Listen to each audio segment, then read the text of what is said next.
我成日都幻想有一日呢，我哋好似可以 Iron Man 咁樣呢，一路做嘢，一路同嗰個 AI 即係 Jarvis 去講嘢。嗱，咁其實而家某程度你喺 ChatGPT 入邊呢都做到類似嘅嘢嘅，因為佢最近呢將嗰個語音功能加咗落去 ChatGPT Work 嗰度。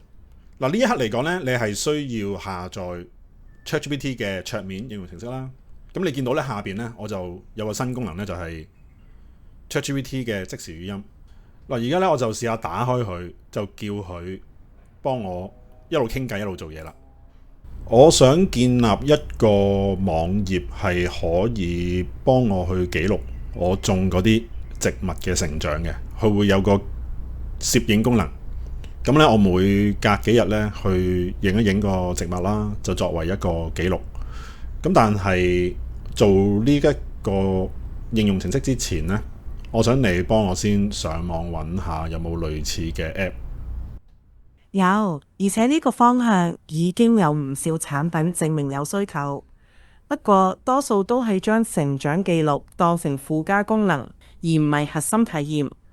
如果你想做嘅係一個以定期拍照同成長時間軸為核心嘅網頁，仍然有空間做得更簡單，同更專注喺拍照記錄上。你同我 brainstorm 下可以有啲咩功能？我唔需要做手機 app 嘅，我淨係想做一個簡單嘅網頁自己用嘅啫。等我幫你諗一個精簡方案，幫你寫埋喺畫面度，俾你睇得舒服啲。嗱，我種嗰啲呢係有苦瓜、啊、蘆筍，你覺得有咩功能適合我？等我幫你按呢兩種食物調整功能建議先。可以針對苦瓜同蘆筍呢啲功能會特別有用。定期相片時間軸，加上日期同高度、生長階段同照顧記錄，例如苦瓜記錄藤蔓長度同開花結果，蘆筍記錄連芽出土同採收日，加埋一個簡單嘅收成記錄同自動生成生長回顧短片就已經夠。我覺得嗰個功能呢，又唔需要話針對呢兩種嘅植物嘅。咁同埋呢，我想佢可以自動去記錄埋每一日嘅，即係影相嗰日嘅溫度天氣。咁我係住新加坡，有冇啲咩 API 可以用？免費嘅。我幫你 check 下。我會留意揾新加坡可用、適合拍照時自動記錄當日天氣嘅 API，優先睇官方同容易上手嘅方案。可以每次影相時自動記低日期、氣天、日照同濕度，放喺每張相片記錄入面。可以。而家你同我計劃一下，咁成個網頁應該可以做啲乜嘢？有啲咩功能？你而家先幫我計劃一下先。我而家幫你整理一個網頁結構同功能計劃，放喺畫面度，方便你對住照睇。呢個網站可以專注幫你用相片同天氣數據記錄每株植物嘅成長故事。你會有幾個主要頁面，搜集到最近記錄同今日要做嘅嘢。我的植物清單卡片同埋每株植物嘅詳情你而家幫頁面。我建立出嚟啊！個設計要靚嘅。我幫你搞掂佢嘅版面設計。我而家按啱啱嘅規劃做個好睇又可以直接用嘅網頁原型，包括植物總覽同成長記錄。你打算嗰個 front end 同埋個 back end 用咩 language 啊？等我睇下，俾個語言建議你。我會建議前後端用到 TypeScript，前端用 React 做流暢又好睇嘅界面，後端用 Cloudflare Workers， 同樣用 TypeScript， 簡單易維護。可以。資料用 D1 行。ChatGPT 應該已經連接咗 Cloudflare 㗎啦。你連接嘅時候遇到有問題再通知我。好，我而家去連接，有問題就同你講。網站嘅基礎建立暫時俾呢部電腦嘅權限限制擋住咗，仲未到 Cloudflare 連接嗰一步。我會轉用可行方法繼續。一有需要你處理嘅 Cloudflare 權限。ChatGPT Site 嗰度啊，你有冇呢個功能啊？等我幫你放上去。嗱，期間我係需要開會同其他人講嘢嘅，你唔需要插嘴講嘢，你一路做到完成為止先通知我 ，O 唔 OK？你而家回應 OK？ OK。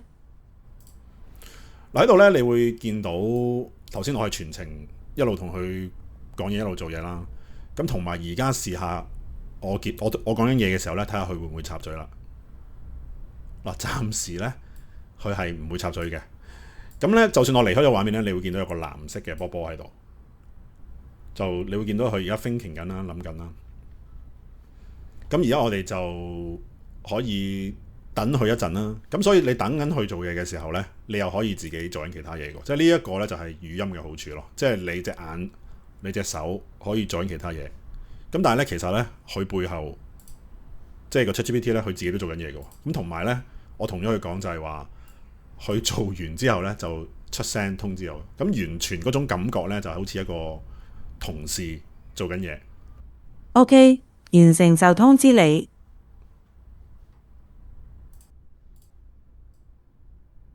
而家你嘅進度如何啊？我幫你睇睇而家進度。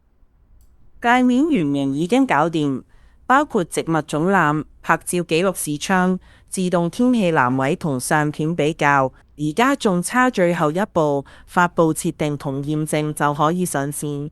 係啊，你轉頭搞掂俾嗰個 site 嘅連結我。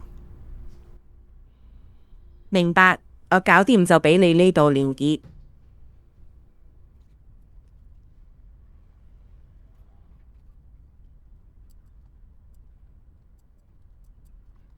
發布前驗證，仲做緊，網站內容已經完成，我等緊最後建設結果，之後即刻建條私人連結俾你。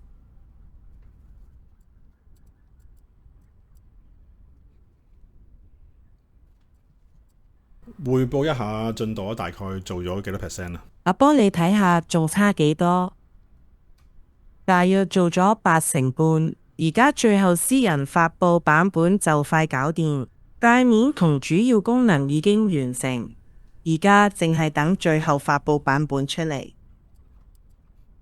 而家已經建立咗 ChatGPT Site 私人專案，而家正將版本發放過去，之後就會生成私人連結。網站已經完成，亦成功建立到 ChatGPT Site 私人專案。因為而家只係一般前端格式，而 ChatGPT Site 需要一個可執行嘅網站後端入口。我要先幫你轉做完整嘅前後端格式，先可以俾到連結你。嗱，喺度呢，佢似乎遇到一啲問題啊。咁我而家呢，去西嗰度，咁呢，佢係整唔到出嚟嘅。咁呢，我就試下用一個聰明啲嘅模型，叫佢處理埋啦。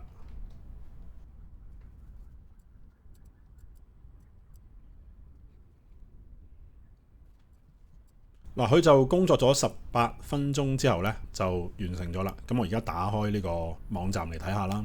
咁新版嘅 ChatGPT 呢，係提供 hosting 嘅，即係佢會幫你做網站擺埋上個 server 度。咁呢一個呢，就係佢整出嚟嘅網站啦。望落去都幾唔錯啊。嗱，咁左上角我可以撳記錄今天啦，然之後可以喺度上傳，或者喺手機嘅話呢，我相信就係打開個鏡頭去影相啦，跟住記錄低呢一個做啲乜嘢，係淋水定係開咗新嘅頁。整體個設計都幾唔錯啊。嗱，今次影片呢，你會了解到我哋未來嘅工作模式。咁呢一刻嚟講呢， AI 就淨係可以聽到你講嘢啦，同埋佢做緊嘅時候，你可以繼續做翻自己做緊嘅嘢。咁佢遇到問題或者佢做完咗呢，佢就開聲通知你。嗱，我相信呢，喺未來呢，佢甚至乎可以隨時睇到你個畫面咯。即係舉個例子，可能有一日呢，你係可以喺個畫面度圈住呢一度，然之後同佢講呢度要改啲乜嘢，跟住又圈住呢度呢度又要改啲乜嘢，又或者調翻轉頭問翻佢呢個工具點用㗎，然之後 ChatGPT 調翻轉頭去圈翻個畫面俾你睇啊，其實你可以撳呢個掣做啲乜。咁嗰陣時咧就真係好似